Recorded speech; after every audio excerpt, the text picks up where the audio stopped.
Hello friends, welcome to सफलता मंत्र। दोस्तों, बाल विकास मैराथन क्लास में एक बार फिर से आप सभी लोगों का बहुत बहुत स्वागत करते हैं। यूपी टेट की स्पेशल क्लास आपकी लगातार चलाई जा रही है, जिसमें आपके सभी सब्जेक्ट के एकदम चुनिंदा क्वेश्चंस, स्पेशल क्वेश्चंस को रखा गया है, जो कि आने वाले यूपी टेट के एग्जाम में निश्चित तौर पर पूछे जाएंगे। उम्मीद करते हैं आप सभी लोग इन क्वेश्चंस को जरूर देख रहे होंगे, समझ रहे होंगे। अगर आप लोगों को कोई भी डाउट हो तो आप लोग पूछ सकते हैं। इसके हमारे पिछले पार्ट्स को जरूर देख लीजिएगा। हमने आपको बहुत ही स्पेशल 2 पार्ट आपको ईवीएस मैराथन के और साथ ही साथ 2 पार्ट बाल विकास मैराथन के पहले ही दे दिए हैं। आज इसके आगे के क्वेश्चंस को देखेंगे। कम से कम समय में अधिक से अधिक क्वेश्चंस बनाने की कोशिश करते हैं। और आज का हमारा पहला क्वेश्चन आपके सामने है कि प्रत्येक अधिगमकर्ता अद्वितीय होता है, अर्थात यानी कि प्रत्येक अधिगमकर्ता कैसा है? अद्वितीय का मतलब यहां पर है कि स्पेशल होता है, बहुत ही विशेष होता है। क्यों? कि कोई भी 2 अधिगमकर्ता, उनकी योग्यताएं, रुचियां, कौशलों में समानता नहीं होती है। यानी कि कोई भी 2 अधिगमकर्ता की बात यहाँ पर स्टूडेंट से हो रही है, जो सीख रहा होता है उससे हो रही है। तो स्टूडेंट्स में क्या होता है? व्यक्तिक विभिन्नता होती है। स्टूडेंट को हटा दें, किसी भी व्यक्ति में दूसरे व्यक्ति से भिन्नता होती है, इंडिविजुअल डिफरेंस होता है, उसकी योग्यताओं के आधार पर, उसकी रुचियों के आधार पर और कौशलों के आधार पर। तो वो कैसा होता? समान नहीं होता है। अगला क्वेश्चन आपके सामने है, कोहल वर्ग के अनुसार सही और गलत के प्रश्न के बारे में निर्णय लेने में शामिल चिंतन प्रक्रिया को क्या कहा जाता है? तो दोस्तों, कोहल वर्ग ने क्या बताया था? अपने सिद्धांत के अंतर्गत जो सही और गलत को निर्णय लेने की जो क्षमता होती है, उसके लिए जो चिंतन किया जाता है, उसको नैतिक दुविधा के अंतर्गत माना था। क्या कहा था? ये नैतिक दुविधा के अंतर्गत आता है, यानी कि इसमें बहुत ही प्रॉब्लम होती सही और गलत का फैसला लेने में। अगला क्वेश्चन है, वे सभी क्रियाकलाप जो शिक्षक तथा शिक्षार्थी द्वारा स्वयं को आकलित करने के लिए किए जाते हैं, जो एक प्रतिपुष्टि के रूप में शिक्षण व अधिगम क्रियाकलापों को सुधारने हेतु सूचना प्रदान करते हैं, उसे क्या कहते हैं? बहुत अच्छा क्वेश्चन है। ऐसी परिभाषाएं 2-3 आपको जरूर देखने को मिलती हैं और इसे हम आकलन कहते हैं। क्या कहते हैं? आकलन कहते हैं। क्या होता है आकलन? तो जो हम प्रतिपुष्टि के लिए, यानी कि जो हम बच्चे को, स्टूडेंट को सिखा रहे हैं, उसकी प्रतिपुष्टि के लिए जो हम क्रियाकलापों के आधार पर उसमें सुधार करते हैं, वे सभी चीजें आकलन के अंतर्गत आती हैं। अगला क्वेश्चन है, एक शिक्षक को विद्यार्थियों की तत्परता स्तर को बढ़ाने के लिए सबसे अच्छा तरीका क्या होता है?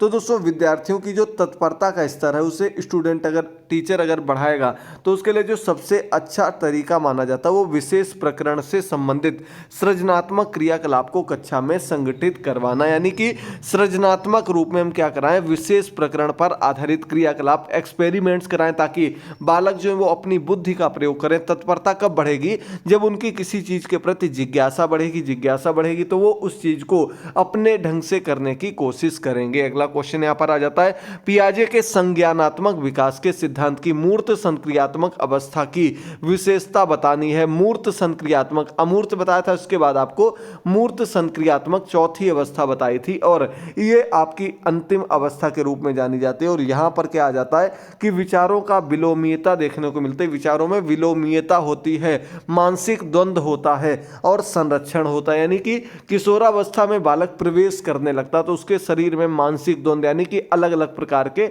विचार आते हैं।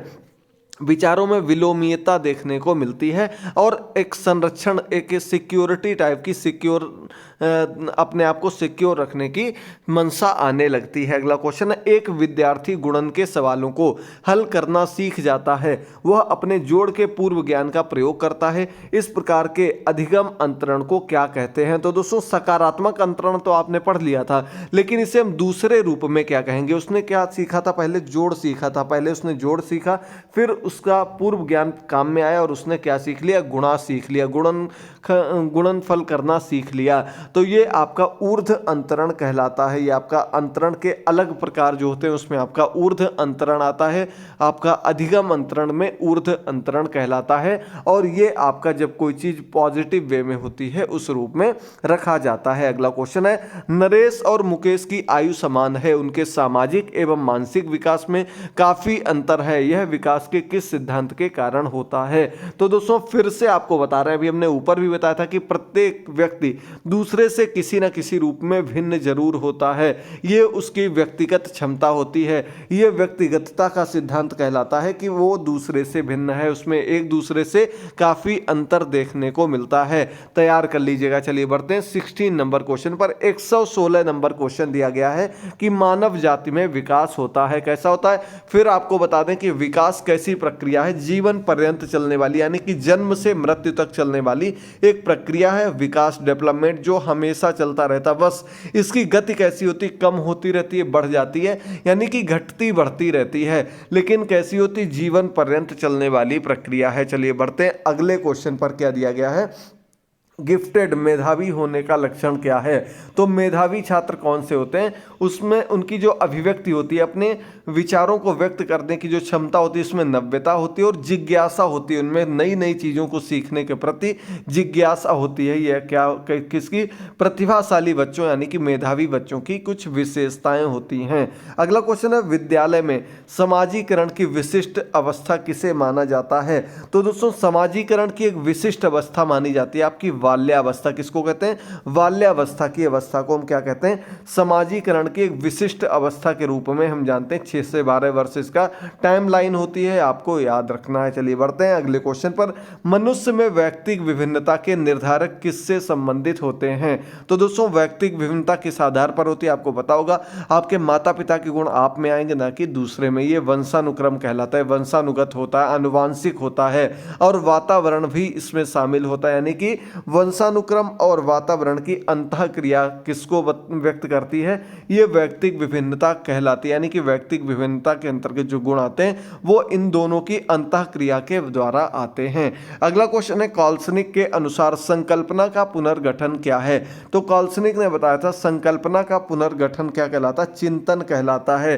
संकल्पना यानी कि कोई कॉन्सेप्ट है उसे क्लियर करने के लिए हम क्या करेंगे, चीजों को सोचेंगे, अपने मन में विचार करेंगे, चिंतन करेंगे, थॉट्स हमारे मन में आएंगे, ये आपका संकल्पना का पुनर्गठन कहलाता है। अगला क्वेश्चन है, एक 5 वर्ष के बालक का चिंतन किस प्रकार का होता है। तो दोस्तों बालक कितने वर्ष का है, 5 वर्ष का बालक है, और उसका चिंतन जो होता है परावर्तित चिंतन कहलाता है, यानी कि चेंजमेंट होता रहता है उसके चिंतन में, वो अलग अलग चीज़ों के बारे में सोचता है, जिज्ञासा उत्पन्न होती है, उसका चिंतन किसी एक चीज़ के प्रति, और साथ ही साथ कोई ऐसा नहीं होता जो उसके फ्यूचर के प्रति हो या उसके आगे आने वाली समस्याओं के प्रति हो। वो चीज़ों को देखकर उनके प्रति जिज्ञासा उत्पन्न होती है और उसके प्रति चिंतन करता है। अगला क्वेश्चन है, मनोवैज्ञानिक जो अपने अधिगम सिद्धांत में लाइफ स्पेस को संबोधित करते हैं वह है। तो दोस्तों ये एक लाइफ स्पेस यानी कि जो जिस मनोवैज्ञानिक ने अपने अधिगम के सिद्धांत में लाइफ स्पेस की बात की थी वो कर्ट लेविन है, जिन्होंने क्षेत्रवाद का सिद्धांत दिया था। कर्ट लेविन ने क्षेत्रवाद का सिद्धांत दिया था, इसके अंतर्गत इन्होंने लाइफ स्पेस की बात की थी। बहुत अच्छा क्वेश्चन है, कई रूपों में क्वेश्चन घुमा कर पूछा जाता है, इस वजह से हम कोई भी ऐसा पॉइंट नहीं मिस कर रहे हैं ताकि आप लोगों को बाद में ये कहना पड़े कि ये चीज हमने नहीं पढ़ी थी। बस आपके ऊपर, आप कितने क्वेश्चंस को कर पाते हैं, आप कितनी क्लासेस को ज्वाइन कर पाते हैं। आप लोग स्टार्टिंग में काफी अच्छे से सभी क्लासेस को देख रहे थे, अब आप लोगों की जो व्यूअरशिप है वो डाउन होने लगी है। उम्मीद करते हैं निश्चित तौर पर आप लोगों को प्रत्येक चीज क्लियर हो रही होगी। कल शाम तक आपको संस्कृत की वीडियोस मिलेंगी जिसमें हम इसी प्रकार के इंपॉर्टेंट अंतिम समय के क्वेश्चंस लेकर आएंगे। चलिए बढ़ते हैं अगले क्वेश्चन पर। एक परीक्षण तैयार करने के बाद एक शिक्षक प्राप्तांकों की निरंतरता को जांचने के लिए एक ही आयु वर्ग के बच्चों पर प्रशासित करता है। वह क्या जांचना चाह रहा है। तो दोस्तों वो विश्वसनीयता को जांचना चाह रहा है, यानी कि आपने जो पेपर किया, यानी कि एक परीक्षण तैयार किया गया और शिक्षक ने प्राप्तांकों को निरंतरता के जांचने के लिए एक ही आयु वर्ग के बच्चों को चिन्हित किया है और उनके आधार पर उनका परीक्षण किया जा रहा है। तो वो एक प्रकार से विश्वसनीयता की, पेपर की विश्वसनीयता को जांचना चाहता है। अगला क्वेश्चन है, विद्यार्थियों की एकेडमिक निष्पादन को सुधारा जा सकता है यदि अभिभावकों को उत्साहित किया जा सके। यानी कि शिक्षकों से बार बार अंतःक्रिया के लिए, यानी कि अंतःक्रिया क्या होती है कि बार बार मिलते रहें, अभिभावक जो हैं वो बार बार शिक्षक के साथ संपर्क में आते रहें, मिलते रहें और साथ ही साथ एक दूसरे के प्रति सामंजस्य बनाए रहें, तो क्या कहलाएगा, तो ये एक प्रकार से एकेडमिक निष्पादन यानी कि बच्चे के रिजल्ट को, बच्चे की सीखने की क्षमता को बढ़ा सकता है जब शिक्षक और अभिभावक दोनों लोग एक साथ मिलकर के कदम आगे बढ़ाएंगे। अगला क्वेश्चन है, प्रासंगिक अंतर्बोध परीक्षण व्यक्तित्व मापन की कौन सी विधि है। तो दोस्तों हमने आपको उस दिन सीएटी बताया था, टीएटी के बारे में भी थोड़ा सा बताया था। मरे और मॉर्गन ने सिद्धांत को दिया है टीएटी, थीमेटिक एप्टीट्यूड टेस्ट, ये आपका व्यक्तित्व मापन की विधि है। कैसी विधि है, ये आपकी प्रक्षेपीय तकनीक विधि के अंतर्गत आती है। टीएटी परीक्षण इसको कहते हैं, वयस्कों के लिए प्रयोग में लाया जाने वाला परीक्षण होता है। सीएटी किसके लिए होता है, तो दोस्तों सीएटी परीक्षण जो होता है वो आपके बच्चों के लिए होता है और टीएटी वयस्कों के लिए होता है। इस बात को आप लोगों को याद रखना है। अगला क्वेश्चन है, जीन पियाजे के संज्ञानात्मक विकास के सिद्धांत के अनुसार पूर्व संक्रियात्मक अवस्था का आयु समूह, तो आपको फिर से बता दें 2 वर्ष से 7 वर्ष आपका पूर्व संक्रियात्मक होती, दूसरे नंबर की अवस्था होती है और इसका आयु वर्ग 2 से 7 वर्ग का होता है। अगला क्वेश्चन है, एक बालक को वस्तुओं को देखने के में कुछ समस्या है, उसका दाखिला एनसीएफ 2005 के आधार पर किस विद्यालय में होना चाहिए। तो दोस्तों एनसीएफ 2005 दिया हो, इसके अंतर्गत ही मुख्य रूप से समावेशी शिक्षा की बात की गई थी, यानी कि हम किसी भी प्रकार से बच्चे को डिफरेंशिएट नहीं कर सकते हैं, उसको हम दूसरों से अलग नहीं कर सकते, यानी कि अगर उसको किसी भी प्रकार की देखने में समस्या हो या कुछ भी समस्या हो, फिर भी हम उसे अन्य छात्रों के साथ उसी क्लास में समान व्यवहार के साथ पढ़ाएंगे। बस उसके साथ क्या करेंगे, उसके लिए थोड़ी शिक्षण विधियों में चेंजमेंट कर देंगे। तो ये इंक्लूसिव विद्यालय में, इंक्लूसिव क्लासेस में उसको पढ़ाया जाएगा। अगला क्वेश्चन है, पियाजे के संज्ञानात्मक विकास के सिद्धांत के अनुसार समाविष्टीकरण से क्या तात्पर्य है। तो चिंतन के नए तरीकों का समावेशन तथा पूर्ववर्ती विद्यमान बौद्धिक संरचनाओं में सुधार करते हुए व्यवहार करना आपका संज्ञानात्मक विकास के सिद्धांत में जो समाविष्टीकरण बताया गया था। ऐसे छोटे छोटे पॉइंट जो हैं, ये चीजें निश्चित तौर पर 2-3 नंबर की देखने को मिलती हैं। आकलन हो गया, समाविष्टीकरण हो गया, समावेशन हो गया, और भी कई चीजें आपको आगे पढ़ने को मिलेंगी। ये परिभाषाएं आप लोग जरूर शुद्ध अच्छे मन से समझ लीजिएगा, याद कर लीजिएगा। चलिए अगला क्वेश्चन है, शिक्षण का नवाचारी स्रोत क्या है। तो दोस्तों शिक्षण का नवाचारी यानी कि इनोवेटिव और नया तरीका जो है वो क्या है, इंटरनेट है। आपने देखा होगा वर्तमान समय में मोबाइल ऐप्स के माध्यम से इंटरनेट का प्रयोग करते हुए हम नई नई विधियों से बच्चों को पढ़ा रहे हैं। इसमें आपका लॉकडाउन में ई पाठशाला चलाया गया था, इसके अलावा आपकी प्रेरणा ऐप चल रही है, दीक्षा ऐप में ट्रेनिंग्स के माध्यम से बच्चों को पढ़ाया जा रहा है। तो ये सभी चीज़ें नवाचारी स्रोत के अंतर्गत आती हैं। अगला 130 नंबर है, कोहल वर्ग के अनुसार वह स्तर जिसमें बालक की नैतिकता भय व दंड के कारण होती है क्या कहलाता है। तो दोस्तों नैतिकता भय और दंड के कारण, यही क्वेश्चन सेम टू सेम पहले भी बता चुके हैं। तो ये पूर्व नैतिक अवस्था, कोहल वर्ग के सिद्धांत में जो पहली अवस्था थी पूर्व नैतिक अवस्था, उसमें जो बालक नैतिकता करता है यानी कि अच्छे व्यवहार करता है और आचरण को सुधारता है, वो किसके कारण, भय व दंड के कारण, कि यदि हम ऐसा नहीं करेंगे तो हमारी डांट पड़ेगी, हमारी मार पड़ेगी, इससे बचने के लिए वह ऐसा करता है। अगला क्वेश्चन है, कक्षा 3 के विद्यार्थियों के लिए शिक्षण का सबसे उपयुक्त तरीका क्या होगा। सृजनात्मक क्रियाकलाप सबसे उपयुक्त तरीका माना जाएगा क्लास 3 के बालकों के लिए। उनको नए नए क्रियाकलापों के माध्यम से, प्रोजेक्ट विधि के माध्यम से हम शिक्षण कार्य कराएंगे ताकि उनकी पढ़ाई में रोचकता और जिज्ञासा बनी रहे। अगला क्वेश्चन है, कक्षा शिक्षण में अधिगम को किस रूप में पहचाना जा सकता है। तो दोस्तों व्यक्तिगत समायोजन के रूप में हम क्लास टीचिंग में अधिगम को पहचान सकते हैं। अगला प्रासंगिक अंतर्बोध परीक्षण, टीएटी परीक्षण का निर्माण किसने और कब किया था। देखिए वही क्वेश्चन आपके सामने आ गया है कि मॉर्गन और मरे और मॉर्गन ने टीएटी परीक्षण को विकसित किया था और ये इन्होंने 1935 में इसको विकसित किया था। 1935 में वयस्कों के लिए इसको विकसित किया गया था। फिर से बता रहे हैं, तैयार कर लीजिएगा, इसे बड़े लोगों के लिए विकसित किया गया था। अगला क्वेश्चन है, व्यापक मूल्यांकन क्या क्या तात्पर्य है। सीसीई में जो कॉम्प्रिहेंसिव होता है उसी को हम व्यापक कहते हैं। व्यापक का मतलब क्या होता है कि विद्यार्थी के सर्वांगीण विकास, उसके सभी क्षेत्रों को, उसके समृद्ध के शैक्षिक व सह शैक्षिक आयामों का मूल्यांकन, यानी कि हमें केवल उसकी टीचिंग को ही नहीं, उसके अलावा उसके अन्य जितने भी क्षेत्र हैं उन सभी को एक साथ करके उनका मूल्यांकन करना, उनका आकलन करना ही व्यापक मूल्यांकन कहलाता है। अगला क्वेश्चन है, छात्रों में अच्छे नागरिक के गुण कैसे समाहित किए जाते हैं। तो जो छात्र हैं उनमें अच्छे नागरिक के गुण, उन्हें राष्ट्रीयता की भावना, राष्ट्रीय जो नायक हैं उनके बारे में परिचित करके, उनकी जो त्याग है, उनकी जो तपस्या, उसके बारे में बच्चों को बता करके हम उनको प्रेरित कर सकते हैं। उनमें जो अच्छे नागरिक हैं, राष्ट्रीयता की भावना, उनको उनमें जागृत कर सकते हैं। अगला क्वेश्चन है, प्रभावी एवं सफल नेतृत्व का क्या आधार होता है।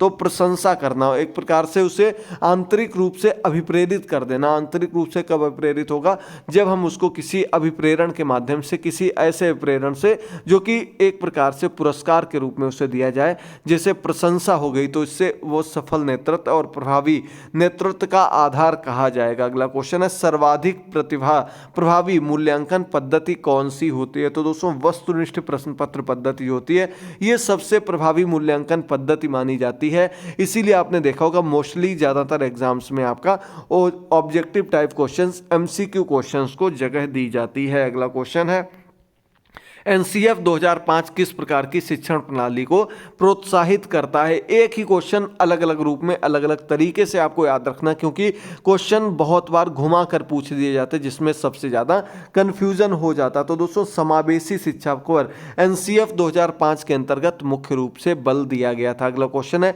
परिपक्वता का एक उदाहरण है कि बालक सीखता है, क्या सीखता, चलना सीखता। मैच्योरिटी बालक में कब से स्टार्ट होती, जब बालक अपने पैरों पर खड़ा होता, धीरे धीरे चलना प्रारंभ करता है। ये सभी चीजें परिपक्वता के अंतर्गत आना प्रारंभ कर देती हैं। अगला क्वेश्चन है, आजकल अधिकतर विद्यालयों में संभागी समूह के लिए प्राथमिक ध्यान आधारित होता है। तो दोस्तों संभागी समूह के लिए जो प्राथमिक रूप से ध्यान आधारित होता, आयु स्तर पर आधारित होता। किस पर, आयु स्तर पर आधारित होता है, याद कर लीजिएगा। अगला है, ब्लूम के वर्गीकृत के आधार पर उद्देश्य आधारित प्रश्नों के निर्माण में कौन सा घटक होना चाहिए। तो दोस्तों ज्ञान, समझ, विश्लेषण, मूल्यांकन, अनुप्रयोग, संश्लेषण, ये सभी घटक इसी क्रम में होने चाहिए। बहुत बार क्वेश्चन आपसे पूछा जाता है, उसमें 5-6 पॉइंट दिए होते हैं और उनको एक क्रम में सीरियल वाइज सीरियल लगाना होता है, और वहीं पर आप लोग गलती कर देते हैं। अगला क्वेश्चन है, एक विद्यार्थी की वास्तविक आयु 10 वर्ष है तथा उसकी मानसिक आयु जो है कितनी है, 12 वर्ष है,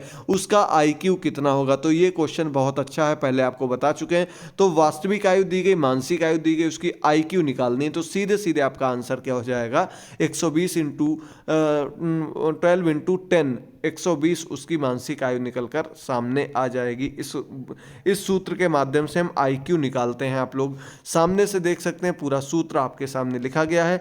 मानसिक आयु दी होनी चाहिए, वास्तविक आयु दी होनी चाहिए, और सीधे सीधे आप लोग निकाल सकते हैं। क्या करेंगे हम लोग, 12 उसकी मानसिक आयु है, इसके अलावा उसकी वास्तविक आयु कितनी है, 10 दी गई है, और 100 से गुणा कर दिया जाता है, 0 से 0 कट गया, वही हमने आपको बताया था।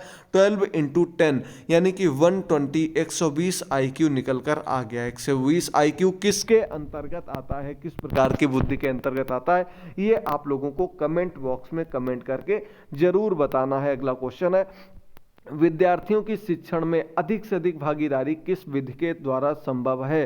तो दोस्तों किस विधि से हम बच्चों को क्लास में एक्टिव कर सकते हैं और साथ ही साथ वो अधिक से अधिक क्लास में पार्टिसिपेट करें, तो वो आपकी वार्तालाप विधि कहलाती है, समझ लीजिएगा दोस्तों। अगला क्वेश्चन आपके सामने है, एक एक क्वेश्चन बहुत ही अच्छे ढंग से आपको तैयार करना है, याद करना है, कोई भी क्वेश्चन आपको मिस नहीं करना है। जितने भी क्वेश्चन पढ़ सकते हैं उतने कम समय में ज़्यादा से ज़्यादा क्वेश्चन रिपीट करने की, पढ़ने की कोशिश करिएगा। आपको अधिक से अधिक तैयारी के लिए हमारी सभी क्लासेस को देखना होगा। हमने यूपी टेट 2021 की पूरी प्लेलिस्ट अलग बना दी है, लिंक नीचे कमेंट बॉक्स में मिल जाएगा, वहां पर हमारी सभी क्लासेस को जरूर देख लीजिएगा। अगला क्वेश्चन दिया गया है कि वस्तुओं को क्रम से जमाने की क्षमता बालक में किस अवस्था में विकसित होती है। तो दोस्तों पूर्व संक्रियात्मक अवस्था, पूर्व क्रियात्मक अवस्था जो होती है, इसमें बालक में चीज़ों को क्रम से लगाने की जो जिज्ञासा होती है, क्षमता होती है, वो विकसित होने लगती है, वो चीज़ों को क्रम में लगाने की कोशिश करने लगता है। अगला क्वेश्चन है, जब कोई बच्चा किसी शब्द का गलत उच्चारण करता है तो आप क्या करेंगे? तो दोस्तों उसे हम शुद्ध उच्चारण के बारे में बताएंगे, लेकिन यहाँ आपको एक चीज़ का ध्यान रखना है कि हम उसको बीच में नहीं टोकेंगे। जब वो उस चीज़ को पूर्ण कर लेगा तो हम उससे दूसरे रूप में उसे समझाने की कोशिश करेंगे और बाद में इसको बता देंगे कि इसको इस रूप में बताना है, लेकिन बीच में टोकने से बच्चे का जो मनोबल होगा वो डाउन हो जाएगा, इस वजह से बीच में नहीं टोकेंगे। अगला क्वेश्चन है, एक लंबे व्याख्यान को देते हुए अध्यापक को क्या करना चाहिए? जब हम किसी लंबे बहुत ही बड़े व्याख्यान को देते हैं तो उसमें बीच में विराम लेना बहुत ही जरूरी हो जाता, ताकि क्लासरूम जो है वो बोरिंग ना हो, बच्चे उस व्याख्यान को सुन करके बोर ना हो। इसी वजह से व्याख्यान विधि जो होती है वो ग्रेजुएशन लेवल की विधि मानी जाती है, छोटे बच्चों के लिए उपयुक्त विधि नहीं मानी जाती है। अगला क्वेश्चन है, आपकी कक्षा में एक लड़की की रुचि स्पोर्ट्स में है और वह स्पोर्ट्स में अपने करियर को बढ़ाना चाहती है, तो आप उसे क्या परामर्श देंगे? देखिए फिर से बता रहे हैं, बाल केंद्रित शिक्षा में हम क्या करते हैं कि बालकों की इच्छा के अनुसार उसकी रुचियों को ध्यान में रखते हुए शिक्षण कार्य कराते हैं। वर्तमान शिक्षा प्रणाली इसी प्रकार की है, तो उसे अपनी आकांक्षाओं की पूर्ति हेतु कठोर परिश्रम करने के लिए कहेंगे और साथ ही साथ उसी दिशा में और अच्छी प्रगति के लिए नए नए दिशा निर्देश, नए नए तरीके और उसे अच्छी जगह पहुंचाने की कोशिश करेंगे। अगला क्वेश्चन है, प्रतिभावान बालक की पहचान अवलोकन द्वारा नहीं की जा सकती, क्योंकि प्रतिभावान बालक जो है अवलोकन वस्तुनिष्ठ विधि नहीं है, इस रूप में हम उसकी पहचान नहीं कर सकते हैं। अगला क्वेश्चन है, राष्ट्रीय शिक्षा नीति 1986 के अनुसार शिक्षा पर निवेश कुल राष्ट्रीय उत्पादन का कितने प्रतिशत होना चाहिए? तो दोस्तों लगभग 6% होना चाहिए। ये जो 1964 में कोठारी आयोग ने भी इस प्रकार का सुझाव दिया था कि जो भी उत्पादन हो, जो भी व्यय किया जाए, उसका 6% कम से कम केवल शिक्षा पर व्यय करना चाहिए। बजट के अंतर्गत इसको अधिक से अधिक स्थान देना चाहिए, ताकि जो देश में है निरक्षरता फैली हुई है वो समाप्त हो सके, ताकि और अच्छे अच्छे रोजगार सृजन किए जा सकें। अगला क्वेश्चन और आज का अंतिम क्वेश्चन आपके सामने कि जब एक अध्यापक एक छात्र को सफलता का एहसास कराता है तो वह किस नियम का प्रयोग कर रहा होता है? तो दोस्तों ये अभ्यास का नियम होता है। किसको कहते हैं? ये अभ्यास के नियम के अंतर्गत आता है। ये सभी नियम आपको भी आगे थॉर्नडाइक के नियम के अंतर्गत बताए जाएंगे, बस आप लोग समझते रहिए, क्लासेस को देखते रहिए। आज की क्लास में इतना ही, मिलते हैं अगली क्लास में, तब तक के लिए इन क्वेश्चंस को रिवाइज करिए, पुरानी क्लासेस को देखिए। थैंक यू दोस्तों, गुड बाय, टेक केयर।